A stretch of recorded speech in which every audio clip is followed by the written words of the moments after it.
Gaston Ledford in Chapter 3 goes through writing the research proposal. So he breaks it up into several sections, reviewing the literature, research questions, and then the components of the research proposal.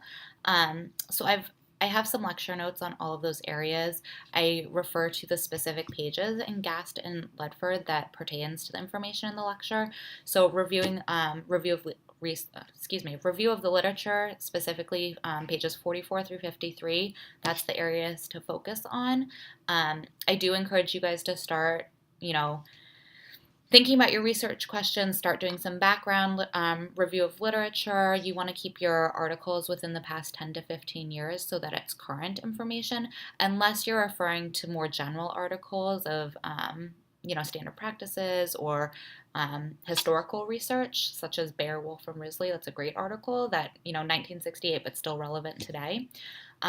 But for more so of your studies, especially if you're planning to replicate a study, research should really be within the past 10 to 15 years. You can use, obviously, the PSU library. It is linked on D2L and also through mypdx.edu. Again, just use that same sort of saving system that you've worked out so that you can access those articles next term as well. When you go into narrowing down your topic, you'll want to start developing your research questions. Gaston Ledford talks about this, pages 53 through 58.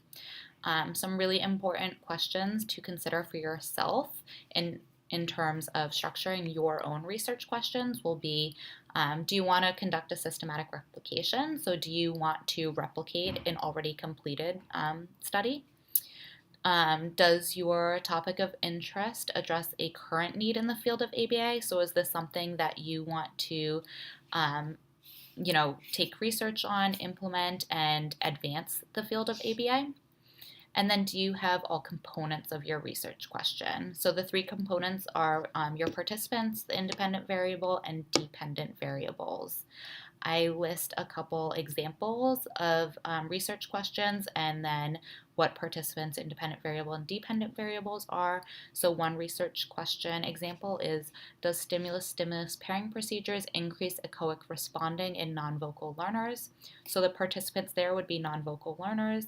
The independent variable would be stimulus-stimulus pairing procedures, which is the intervention, right? The dependent variable, your targeted behavior that you're tracking, would be echoic responding with that. Your research question should always focus the investigator on the purpose or the goal of your study, and then also identify those key elements. There are different types of research questions. There's demonstration questions, parametric, component analysis, and comparative questions. Gaston Ledford has a really great table defining each of those and providing examples. That's table 3.1. So you'll want to be sure that you format your questions using one of those types of questions, and then you also always have those three components: participants, independent variable, and dependent variable. So going back to that example, does stimulus-stimulus pairing procedures increase echoic responding in non-vocal learners? That would be a demonstration question.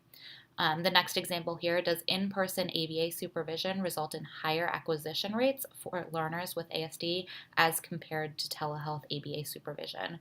So that would be that comparative question. We're comparing two different interventions and on the dependent variable of acquisition rate. So participants, learners with ASD, independent variables, in-person ABA supervision, and telehealth supervision.